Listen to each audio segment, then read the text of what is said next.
এই সরকারকে নিরাপদ করতে হলে শেখ হাসিনার ফ্যাসিস্ট রেজিমের যেই ডালপালা এখনো আছে বা শেখ হাসিনার যে পরিকল্পনা, সেই জায়গাটা আমরা এখন কি করতে পারি এই সরকারকে রক্ষা করার জন্য? ধন্যবাদ আপনার এই প্রশ্ন। আমি এই মাসের 5 তারিখ থেকে এই যে রিভলিউশন হলো, আমি খুব সূক্ষ্মভাবে এটা বিচার করছি, বিশ্লেষণ করছি, দেখছি সোশ্যাল মিডিয়ার বিভিন্ন প্রশ্ন। আপনি সরাসরি যেহেতু জুডিশিয়াল কুর প্রশ্ন উত্থাপন করলেন, আমি সেখানে যাচ্ছি। এইটা একটা সোশ্যাল মিডিয়ার, এই যে বললাম না, এইটা একটা এমন উত্থাপিত এমন একটা জিনিস, একটা টেলিফোন, যেটা একজন বিচারক প্রধান বিচারপতিকে করেছেন, এইটা করে। আমি এই টেলিফোনও আমি এটার সম্ভাব্য সত্যতার ব্যাপারে প্রশ্ন রাখি। কারণ হলো, এই বিচারক প্রধান বিচারপতিকে টেলিফোন করেছেন এই আরেকজন বিচারক, যে আওয়ামী ঘরানার লোক। এরা করেন না, সেখানে আপনি বলে উল্লেখ করেছেন এই বিচারক রহিম। এরা জানে না যে এনায়েতুর রহিম, এরা জানে না যে এনায়েতুর রহিম এবং শাহিন, প্রধান বিচারপতির ডাক নামে বললাম, এরা হলো যেমন টুইন ব্রাদার্স এর মতো। তাদের সম্পর্ক হলো তুই তাই বলে। তারা একে অপরের একেবারে অঙ্গাঅঙ্গি ভাবে জড়িত। এরা দুইজন কোথাও কোথাও যায় না, একজনকে বাদ দিয়ে একজনে কোনো কথা বলে না। আমার কাছেই যখন বিচারপতি আব্দুল ওয়াহাব মিয়াকে আপিল বিভাগে নেওয়ার জন্য তারা আওয়ামী লীগ করে, আব্দুল ওয়াহাব মিয়ার অনেকগুলা ছিল, কিন্তু তারা ডাইরেক্টলি আব্দুল ওয়াহাব মিয়ার জুনিয়র ছিল। তারা দুইজন ছাড়া কোথাও যায় না, তারা তুই তাই বলে কথা বলে। তো এই টেলিফোনটা আমি সন্দেহের চোখে দেখছি। 2 নম্বর জিনিস হলো, এটা যদি সত্য হয়, ফুল কোর্ট মিটিং মানে জুডিশিয়াল কু হতে পারে না। কারণটা হলো, এই 2 দিন আগে এটা হলো প্রধান বিচারপতি, আমি এখানে প্রধান বিচারপতি এবং আপিল বিভাগের বিচারকরা যারা বিগত সরকারের এই মানে কি বলবো সুবিধাভোগী, তাদেরকে তারা তাদের স্কিনকে বাঁচানোর জন্য, মানে তাদের পদ বাঁচানোর জন্য, রাষ্ট্রপতি হলো আরেকজন, একটা প্রেসিডেন্সিয়াল রেফারেন্স করে। যদিও প্রেসিডেন্সিয়াল রেফারেন্স আমরা এই পিলখানার এই হত্যাযজ্ঞের ব্যাপারে আমরা প্রেসিডেন্সিয়াল রেফারেন্স করেছি, এর আগেও আরো প্রেসিডেন্সিয়াল রেফারেন্স হয়েছে। এটা হলো বর্তমান রাষ্ট্রপতি, তারও তার রাষ্ট্রপতি হিসেবে, প্রেসিডেন্ট হিসেবে তার থাকার যোগ্যতা, তার সে একজন মানে বিগত সরকারের একজন চামচা বলতে গেলে। যে ব্যক্তি একটা দুর্নীতি দমন কমিশনের একজন মেম্বার, যে ব্যক্তি একটা ব্যাংকের ভাইস চেয়ারম্যান একজনের আন্ডারে, সে কোনোদিনই, সে ডিস্ট্রিক্ট জাজ ছিলেন খুব কম দিন, আমি তাকে ভালো করেই জানি। সে দুর্নীতি দমন কমিশনের মেম্বার হওয়ার জন্য আমার পিছনে পিছনে ঘুরেছে। তো এইসব ব্যক্তিদেরকে যখন দেশের রাষ্ট্র প্রদান করা হয়, তখন এইসব ব্যক্তির চরিত্র এরা তুষামুত করেই এই পথে উঠে। তো এই প্রেসিডেন্টের সাথে ওবায়দুল হাসান এবং বাকি বিচারকরা আপিল বিভাগের, যারা অনেক জুনিয়র ছিল, বর্তমান প্রধান বিচারপতি এবং আরো 7 জন বিচারক আপিল বিভাগে, তারা অনেকেই কিন্তু বর্তমানে যে নবনিযুক্ত প্রধান বিচারপতি সৈয়দ রেফাত আহমদ, তার শুধু জুনিয়রই ছিল না, অনেকজন তার আন্ডারে ট্রেনিং নিয়েছে। তাদেরকে সৈয়দ রেফাত আহমদকে ডিঙ্গিয়ে তাদেরকে আপিল বিভাগে নেওয়া হয়েছে। রিসেন্টলি একজন মহিলা জাজকে নেওয়া হয়েছে, সে তো আমার মনে হয় না হাইকোর্ট বিভাগে মাত্র কিছুদিন আগে কনফার্মেশন হয়েছে। সে সম্ভবত 40তম সিনিয়রিটির দিক দিয়ে 40 বা 42তম সিনিয়রিটির দিক থেকে। তার এখনো মানে পূর্ণ বিচারক হওয়ার মতো যোগ্যতাই হয়নি, যদিও সে তার বাবা একজন ভালো বিচারক ছিলেন হাইকোর্টে, কিন্তু তার ম্যাচুরিটি দরকার। তো তাদের এরা মিলে রাতারাতি একটা প্রেসিডেন্সিয়াল রেফারেন্সে একটা অর্ডার দিলেন, যেতে রিকমেন্ডেশন করলেন, তারা অপিনিয়ন প্রকাশ করলেন যে বর্তমান অন্তর্বর্তীকালীন সরকারের আইন মোতাবেক তারা দেশ চালাতে পারে এবং তাদের তার এজাম্পশন ইন অফিস এটা লিগেল। তারা এই কথা ব্যক্ত করার পরে 2 দিন পরে কিরকম তারা জুডিশিয়াল কু করবে।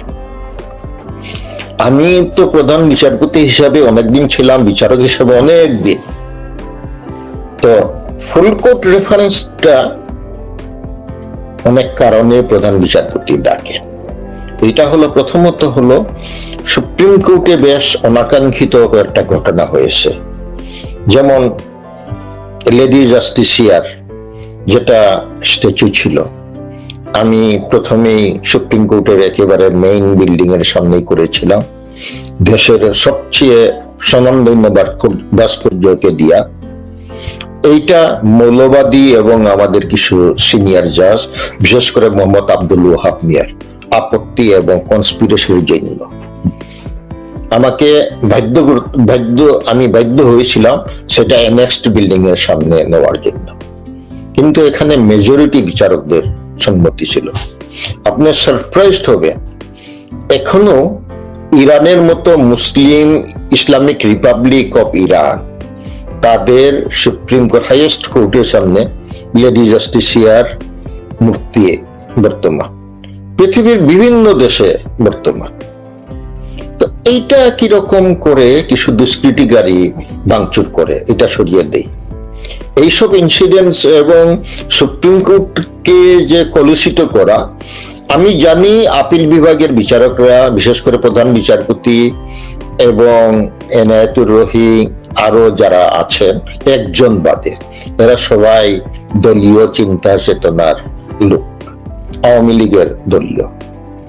কিন্তু আমি বিশ্বাস করি এই বিচারকরা সুপ্রিম কোর্টকে অবমাননা করা বা করা, যে কেউ এসে এইরকম কাণ্ড করা, এটা কোনো মতেই গ্রহণ করতে পারে না, অ্যাকসেপ্ট করবে না।